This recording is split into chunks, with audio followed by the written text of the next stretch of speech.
Hello students, welcome to my YouTube channel. Previous lecture में हम लोगों ने लेविस कॉन्सेप्ट के बारे में देखा था।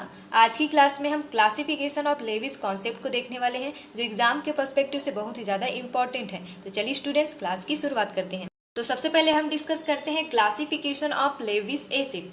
ये जो लेविस एसिड होता है उसका क्लासिफिकेशन डिफरेंट बेस पर किया गया है, जिसमें फर्स्ट है सिंपल केटायन। सभी केटायन या पॉजिटिव आयन लेविस एसिड की जैसे बिहेव करती हैं। फॉर एग्जांपल के लिए silver plus ion, copper 2 plus ion and cobalt 3 plus ion. जैसे जैसे पॉजिटिव चार्ज इंक्रीज होने लगता है वैसे वैसे इलेक्ट्रॉन एक्सेप्ट करने की प्रवृत्ति इंक्रीज होती जाती है, जिसके कारण उनकी एसिडिटी भी क्या होती जाती है, इंक्रीज होती जाती है। देन एसिडिटी का ऑर्डर यहाँ पर मेजर किया गया है। Sodium plus ion, magnesium 2 plus ion and aluminium 3 plus ion. तो जैसे जैसे इसमें प्लस चार्ज या पॉजिटिव चार्ज इंक्रीज होते जाता है वैसे वैसे इनकी एसिडिटी भी इंक्रीज होती जाती है। तो पीरियोडिक टेबल में लेफ्ट से राइट जाने पर एसिडिटी इंक्रीज होती जाती है। फॉर एग्जांपल के लिए सोडियम, मैग्नीशियम, एल्यूमिनियम, जब हम लेफ्ट से राइट जाते हैं तब इनकी एसिडिटी क्या होती जाती है, इंक्रीज होती जाती है। वहीं दूसरी ओर यदि हम पीरियोडिक टेबल में ग्रुप में नीचे से यदि ऊपर जाते हैं तब एसिडिटी यहाँ पर इंक्रीज होती जाती है। फॉर एग्जांपल के लिए caesium, potassium, sodium and lithium. इस तरह से ये जब हम नीचे से ऊपर जाते हैं तब इनकी एसिडिटी का ऑर्डर भी इंक्रीज होते जाता है। इस तरह से हम पीरियोडिक टेबल में लेफ्ट से राइट जाते हैं तब इनकी एसिडिटी इंक्रीज होती है, वहीं हम डाउन से अप जाते हैं तब भी इनकी एसिडिटी इंक्रीज होती जाती है। तो सेकेंड इज इनकम्प्लीट ऑक्टेट। ऐसे एटम जिनमें अष्टक इनकम्प्लीट होते हैं लेविस एसिड कहलाते हैं। फॉर एग्जाम्पल के लिए बेरियम, बोरान, एल्यूमिनियम के हेलाइड्स, इनके ऑक्टेट इनकम्प्लीट होने के कारण इसको लेविस एसिड में कैटेगराइज किया गया है। Third is different electronegative atom which have multiple bond. Means different electronegative वाले एटम जिनमें मल्टीपल बॉन्ड पाए जाते हैं वो भी लेविस एसिड के अंतर्गत कैटेगराइज किया गया है।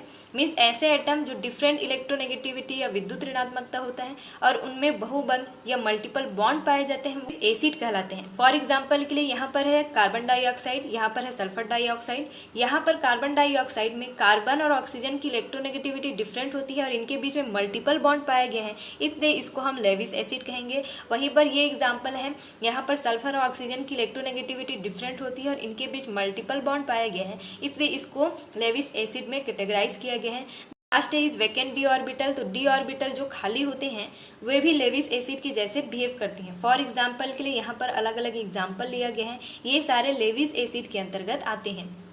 न्यूट्रल मॉलिक्यूल जिसमें एक एटम में lone pair of electron present होते हैं लेविस बेस कहलाते हैं। मीन्स ऐसे एटम जिसमें लोन पेयर ऑफ इलेक्ट्रॉन पाए तो जाते हैं बट वो न्यूट्रल मॉलिक्यूल में कैटेगराइज होते हैं, तब उसको हम लेविस बेस कहेंगे। एग्जाम्पल के लिए अमोनिया एक लेविस बेस है। मीन्स यहाँ पर जो अमोनिया है एक न्यूट्रल मॉलिक्यूल है और इसमें एक एटम में क्या पाया जाता है, लोन पेयर ऑफ इलेक्ट्रॉन पाया जाता है, इसलिए इसको लेविस बेस में रखा गया है। देन वाटर भी एक न्यूट्रल मॉलिक्यूल है और इसमें एक एटम में लोन पेयर ऑफ इलेक्ट्रॉन पाया गया है, इसलिए इसको लेविस बेस में रखा गया है। उसी तरह से ROH alcoholic group, ROR ether वाला ग्रुप, RNH2 एमिन वाला ग्रुप, ये सारे लेविस बेस के अंतर्गत आते हैं। Second is negative ion. जितने भी नेगेटिव आयंस आते हैं वो सारे लेविस बेस के अंतर्गत आते हैं, जैसे कि फ्लोराइड, क्लोराइड, ब्रोमाइड, आयोडाइड।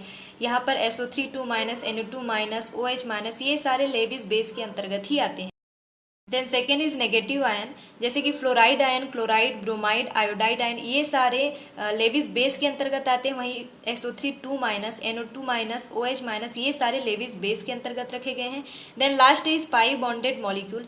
ऐसे मॉलिक्यूल जिसमें पाई बॉन्ड पाए जाते हैं वो भी लेविस बेस के अंतर्गत आते हैं, बट इसमें क्या होना चाहिए, दोनों भी एटम सेम इलेक्ट्रोनेगेटिव वाले होने चाहिए। चलिए स्टूडेंट्स, आज की वीडियो लेक्चर में हम लोगों ने classification of Lewis acid and Lewis base के बारे में देखा। नेक्स्ट वीडियो में हम नए टॉपिक के साथ मिलेंगे। यदि चैनल पर नए आए हो तो वीडियो को लाइक, शेयर, सब्सक्राइब जरूर करें।